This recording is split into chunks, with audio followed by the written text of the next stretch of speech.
गोष्ट आहे बाळा, दिव्यांग खेळाडू जे आहेत, आता दिव्यांग मुलं आहेत, आता खेळाडू म्हणूयाच पण मुलं पण म्हणूया, या मुलाने असं काही एखाद्या इव्हेंट मध्ये भाग घेणं गरजेचं आहे का रे बाळा? का स्वतःला कायम कमी लेखणं गरजेचं, माझा हात वाकडा आहे, माझे पाय वाकडा आहे, माझं पोलिओ आहे वगैरे आहे, असं काय म्हणून त्यांनी विचार करणं गरजेचं आहे का रे? उलट ह्या खेळाडूंच्याच ह्याच्यात एक जिद्द असत्या की आपल्याला कसं झालेलं असते, समाजाने एकेकाकडून कुठं ना कुठं तर टोकलेलं असते.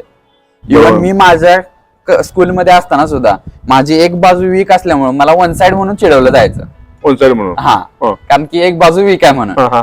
तर मी त्यावेळी पण मला कुठेतरी खंत वाटायची किंवा काय. इव्हन म्हणजे मला हे एवढं पण माहित नव्हतं, जेव्हा मी एनसीसीत गेलेलो त्यावेळी रनिंग साठी ते पण मी थोडं म्हणजे पुढे मागे झालो. माझ्या एक आईचं स्वप्न होतं आधी, जेव्हा हे माहित नव्हतं की माझ्या मुलाने एनसीसीत, कारण की आई माझी स्वतः एनसीसी गोल्ड मेडलिस्ट आहे शूटिंग मध्ये. बरं. मग ते आईचं एक स्वप्न होतं की मी एनसीसीत जावं. त्यावेळी पण मी मागं पिछाडलेलं गेलेलो की मला ढकललं गेलेलं मागं. त्यानंतर मनात एक जिद्द होती की काहीतरी करून दाखवायचंय.